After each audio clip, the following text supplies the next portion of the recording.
Olá pessoal, espero que todos estejam bem, salve Maria.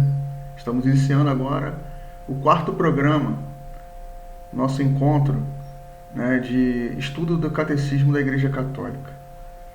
Que possamos nesse momento, hoje falaremos sobre as Sagradas Escrituras, mediante ao conteúdo do Catecismo da Igreja Católica. Mas antes disso, vamos iniciar invocando o Espírito Santo para que, pela luz dele, pela sua moção, possamos estar sempre proclamando a verdadeira verdade, a verdade de Cristo, a verdade da Santíssima Trindade. Então, roguemos. Vinde, Espírito Santo, enchei os corações dos vossos fiéis e acendei neles o fogo do vosso amor. Enviai o vosso Espírito, e tudo será criado, e renovareis a face da terra. Oremos. Ó Deus, que instruíste os corações dos vossos fiéis com a luz do Espírito Santo, fazei que apreciemos diretamente todas as coisas, segundo o mesmo Espírito, e gozemos sempre da sua consolação. Por Cristo, Senhor nosso. Amém. Meus irmãos, no encontro de hoje, nesse estudo, falaremos um pouquinho sobre as Sagradas Escrituras. Eu vou ter que quebrar um pouquinho esse programa em dois, porque é um conteúdo muito extenso e esse nosso encontro ficaria um pouquinho mais longo, tá bom? Então eu vou falar hoje sobre a parte da Escritura da inspiração, e da inspiração do Espírito Santo sobre os escritores e as interpretações verdadeiras que precisamos ter sobre a Sagrada Escritura. No programa 2 de Sagrada Escritura, a gente vai falar sobre o cânon bíblico das Escrituras, e vamos falar do Antigo Testamento, do Novo Testamento, tá bom? Então, um bom estudo para nós. Então, a gente ainda está na primeira parte, na profissão de fé. Eu creio, nós cremos, e segundo capítulo ainda, mas está agora no artigo 3º, a Sagrada Escritura. A Sagrada Escritura, ela é um único verbo de Deus. Toda ela, tanto o Antigo como o Novo Testamento, ela é uma só. É um único verbo, é um único sentido. A gente tem passagens de épocas diferentes, com histórias diferentes, mas sempre demonstrando o mesmo projeto salvífico de Deus, uma mesma economia, que a gente chama na parte teológica de Deus, que é o plano de Deus, para a salvação do gênero humano. Então, como tradicionalmente começamos assim o estudo, com um questionamento, por que é que a Sagrada Escritura ensina a verdade? Então, São Bernardo de Claraval, que ele teve a sua memória da igreja aí festejada na semana passada, ele nos fala assim: porque o próprio Deus é o autor da Sagrada Escritura, por isso ela é dita, inspirada e ensinada sem erros, aquelas verdades que são necessárias para a nossa salvação.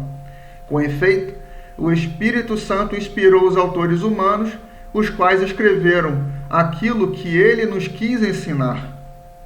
No entanto, a fé cristã não é uma religião do livro, mas da palavra de Deus, que não é uma palavra escrita e muda, mas o verbo encarnado e vivo.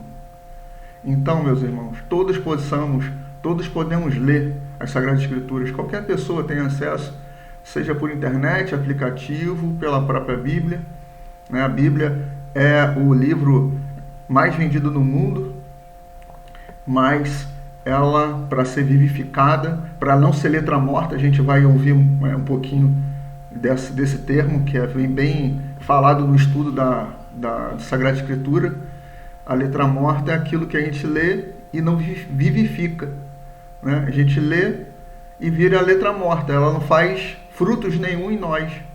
Então, para que esses frutos aconteçam dentro de nós, a gente precisa estar aberto ao Espírito Santo, primeiramente, que ele que é o escritor, vamos dizer assim, da palavra de Deus, e ao mesmo tempo é o inspirador da sua interpretação. Se foi escrito pelo Espírito Santo, precisamos do Espírito Santo para verdadeiramente interpretarmos aquelas palavras,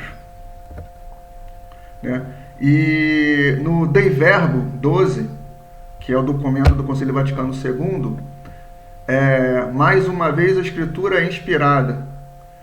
Existe outro princípio de interpretação reta, não menos importante que a anterior, que é o que falamos, e sem o qual a Escritura seria letra morta, como eu mencionei, né?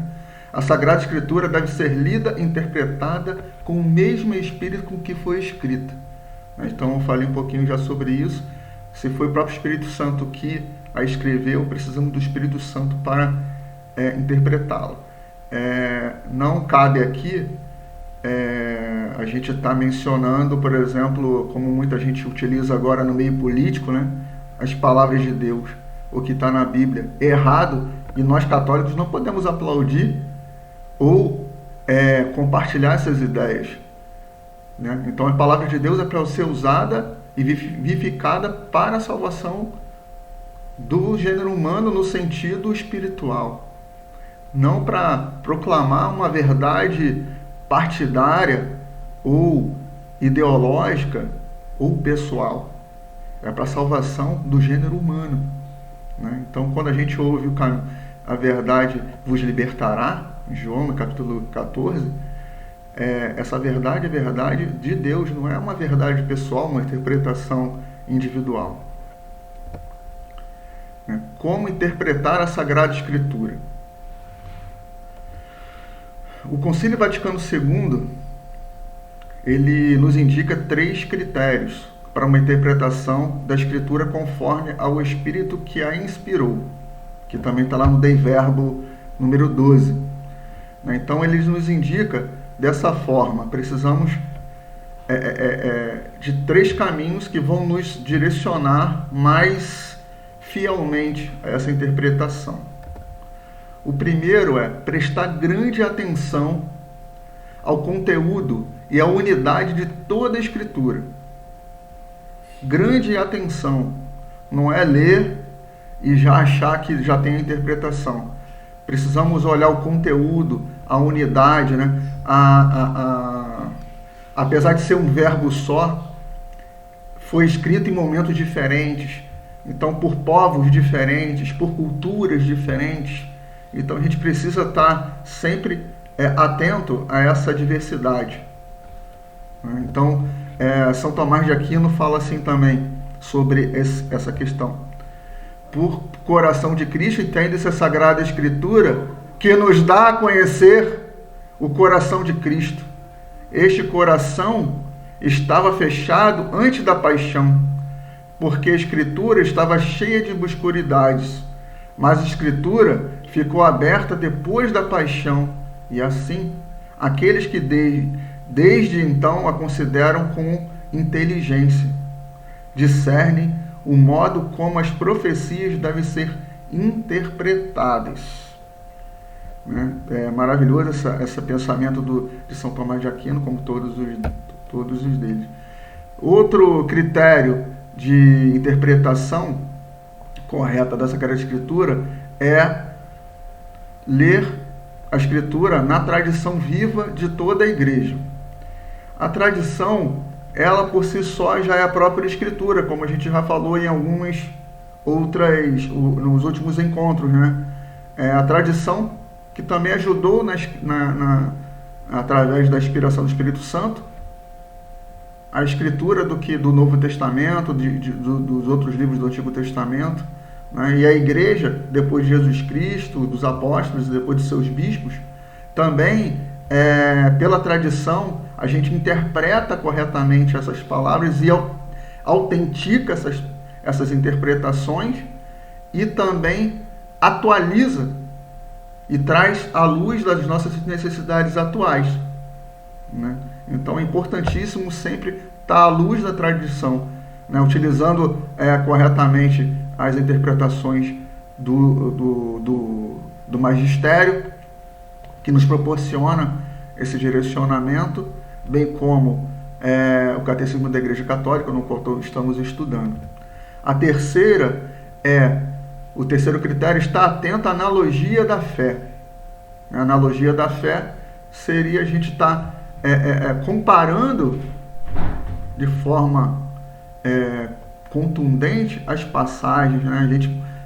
Jesus fazia muito isso, né? Naquilo que ele gostaria de estar pregando, ele reportava lá para o Antigo Testamento, né? E direcionava ao Antigo Testamento, usava aquele conhecimento anterior, usava essa analogia, ou então os simbolismos, né? Para poder estar passando essa informação mais autêntica e o entendimento mais realmente verdadeiro, sem dúbio pensamento ou dúbia interpretação.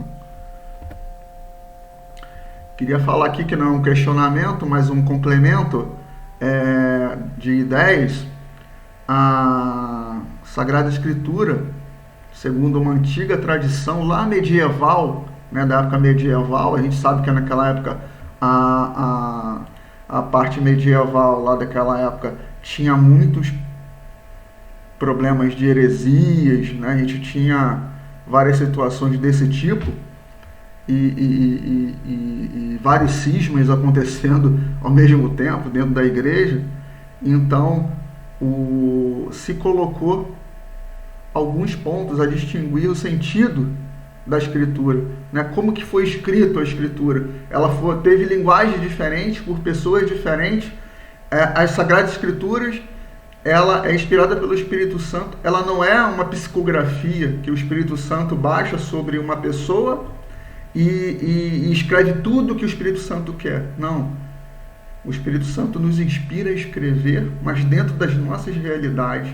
Cada escritor foi espontaneamente, mesmo inspirado pelo Espírito Santo, mas estava aberto a isso, escreveu dentro da sua realidade, dentro da sua cultura, da sua política, das suas necessidades, do meio em que vive, né? Então, alguns utilizavam colocações mais retas, né, sem precisar muito de interpretação, outros por meio de que a gente precisa interpretar mais, né? Mas para distinguir isso mais corretamente, a igreja criou dois sentidos, que depois se desmembrou um pouquinho, né? Mas muito para não ter uma discordância e sair do sentido realmente que é o sentido de um único verbo, né? Então, muita gente achava que se você usar em sentidos diferentes, né, pode achar que alguns itens ou outros caem em contradição, e na verdade não caem em contradição. São situações que a gente tem que fazer um estudo, uma exégese bem feita, para ver, e a gente percebe que não há contradição, há um complemento de informações, um amadurecimento da revelação de Deus, um amadurecimento para nós, porque estamos cada vez mais maduros, e aí a gente pode receber essa informação diferente um pouquinho que Deus nos permite. Então, a gente tem dois sentidos. O primeiro é o sentido literal e o outro é o sentido espiritual, né? Então, o sentido literal é aquele sentido que a gente não precisa muito da interpretação. Literalmente, você já entende aquela mensagem, né? Então, o sentido espiritual, ele subdivide-se em outros 3 itens, em outros 3 sentidos, que nos ajudam a ter essa reta interpretação. O sentido literal e o sentido espiritual, eles estão interligados. Um não vive sem o outro, né? Então não há sentido literal sem o sentido espiritual. O sentido literal somente qualquer pessoa pode fazer, mas esse sentido literal vai parar por si mesmo, né? Então o sentido espiritual, ele sempre vai estar um completando o outro, para ter a gente ter uma caminhada única, para a gente ter um sentido único. São sentidos diferentes que nos dão um único sentido, que é a salvação e a palavra de Deus. Então o sentido espiritual, ele se divide-se em, primeiro, o sentido alegórico ou doutrinário. E o sentido alegórico A gente pode falar que é o sentido dos sinais, né? Também, que nos permitem ter esse pensamento. E quem usou muito o sentido alegórico foi o próprio Cristo, né? Então, quando ele falava em parábolas, ele usava muito o sentido alegórico, né? Quando, no início da perseguição dos fariseus a ele usava muito o sentido alegórico. Depois não, depois ele foi para o front mesmo, mas o sentido alegórico é importantíssimo também para a compreensão daqueles que nunca tiveram acesso à palavra de Deus. Então, você pegar a palavra de Deus e reportar ao sentido do convívio dessas pessoas, do que eles têm contato diário com a cultura. Muitas vezes Jesus utilizava, quando ia falar com o pescador, coisas sobre pesca. Quando ele ia pregar para o pessoal do campo, ele falava sobre trigo, sobre sementes. Quando ele ia falar com os fariseus, ele falava mais no sentido literal, né? Então, assim, é importante a gente ter esse pensamento sempre desse sentido e entender cada sentido para poder interpretar corretamente a palavra de Deus. O segundo sentido é o sentido moral. Então, a gente, através do literal, nos encaminhando para o moral, a gente tem uma conduta mais correta, nos leva a ter um sentido mais reto da palavra de Deus, de viver a justiça proclamada por Deus. E aí a gente tem alguns livros que fazem isso, como Eclesiástico, como Deuteronômio, que estamos estudando agora, que a igreja nos coloca a refletir e meditar sobre a palavra de Deuteronômio, nesse mês da Bíblia, né? Então, o sentido moral, ele nos engrandece nesse sentido aqui, para vivermos a nossa justiça de Deus.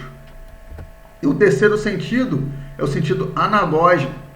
Anagógico é aquele que nos transfere para o sentido literal, para o místico, né? Sem o sentido anagógico, a gente ficaria mais preso ao literal, a gente ficaria mais preso à sua reta interpretação e não muito ligado na parte espiritual, aquilo que nos transcende, né? A literatura realmente completa. Esse sentido, ele vem a ter essa fundamentação, como eu disse, na Idade Média, e teve um pensador muito influente naquela época, que foi Agostinho de Dácia, que ele fala assim: o sentido literal ensina-nos os fatos passados, né, os fatos como eles foram. A alegoria, o que devemos crer, né, por onde a gente precisa entender para crer.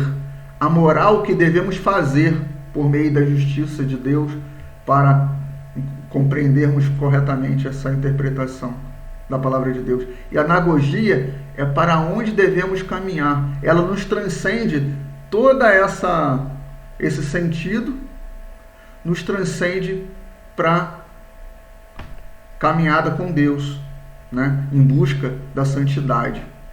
Então, esses são os sentidos, né? Então, hoje o programa não vai ser muito longo, porque a gente quebrou, né? Senão ficaria muito longo.